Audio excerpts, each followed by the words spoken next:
안녕하세요. 교치소프트 이상민입니다. 우리 회사는 의료기기 소프트웨어 개발 플랫폼 기반의 소프트웨어 외주 영역을 진행하고 있는데요. 오늘은 소프트웨어 요구사항에 대해 말씀드리겠습니다. 먼저 간략하게 저를 소개하자면 저는 20여 년간 초음파 진단기기 소프트웨어를 개발하였으며 유방암 진단기기 소프트웨어 등 다수 의료기기 소프트웨어 개발 영역을 진행하였고 진행하고 있습니다.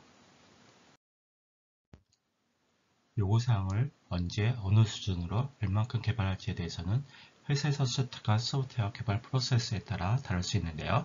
저는 약 80% 정도 요구사항을 정리한 후에 구현하는 것을 추천드립니다.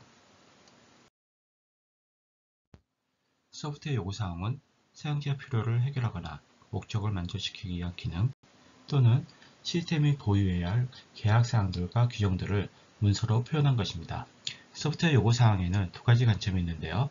첫 번째는 소프트웨어 제품 또는 프로젝트에 대한 필요와 제약사항들을 표현하는 것이고 두 번째는 이들을 개발하고 유지하기 위해 활동하는 것입니다. 여기서 프로젝트에 대한 요구사항은 우리 회사의 경우 사업계획서에 해당됩니다. 소프트웨어 요구사항에 대한 난리지 예열을 보면 8개의 영역으로 구분할 수 있는데요. 소프트웨어 리퀘어리먼트 펀더멘탈은 요구사항과 요구사항 분류에 대해 기술하고 있으며 요구사항 도출, 분석, 명세, 검증은 요구사항 개발 활동에 대해 기술하고 있습니다. 그리고 요구사항 유지 활동과 고려사항들, 도구에 대해 기술하고 있고요. 여기서 우리는 요구사항 명세를 위한 도구로 IEEE 소프트웨어 요구사항 템플릿과 식약처에서 발행한 의료기기 소프트웨어 밸리데이션 가이드라인 그리고 IEC 62304에서 명시한 소프트웨어 요구사항에 대해 간략하게 살펴보겠습니다. IEEE 소프트웨어 리퀘어리먼트 템플릿의 목차인데요. 소프트웨어를 전반적으로 그리고 개별적으로 상세하게 기술하기 좋은 툴을 제공합니다. 식약처는 의료기기 소프트웨어 밸리데이션 가이드라인에서 소프트웨어 요구사항에 포함되어야 할 사항들을 명시하고 있는데요. IEC 62304의 소프트웨어 라이프 사이클 프로세서에서도 거의 같은 내용을 명시하고 있습니다. 식약처 가이드의 B 항목에 보면 데이터베이스 요구사항이 있는데요. 데이터베이스 요구사항은 62304에서는 G 항목에서 명시하고 있습니다. 그리고 식약처 가이드의 C 항목을 보면 링크가 있는데요. 링크에 대한 정의는 가이드에서 찾지 못했습니다. 62304에서도 찾지 못했고요. 식약처 가이드에서 F 다음에 G가 없는 것은 G가 데이터베이스 요구사항이기 때문으로 판단하고 있습니다. 그리고 62304의 이 항목에 바이러스 보호와 제2 항목에 IT 네트워크와의 관련된 항목이 있지만 식약처 가이드에는 없는데요. 이들은 사이버 보안에서 언급하고 있습니다.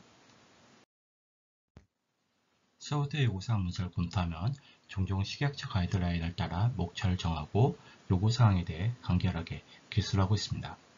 인정을 받을 수는 있겠지만 과연 소프트웨어 엔지니어가 이해하고 개발할 수 있을까 하는 의구심은 듭니다. 저는 소프트웨어 요구사항 문서를 의료기기 인증을 받기 위해 필요한 문서이면서 이해 당사자가 이해와 공유를 하기 위해 필요한 문서로도 보고 있습니다.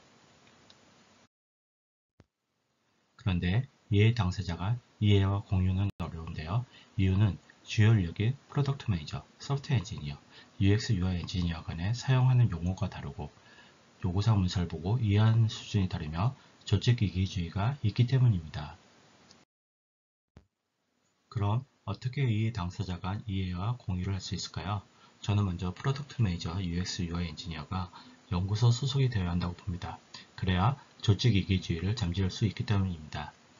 프로덕트 매니저가 연구소 소속인 경우 연구소를 제어할 수 없는 것에 걱정을 하시는 경우가 있는데요.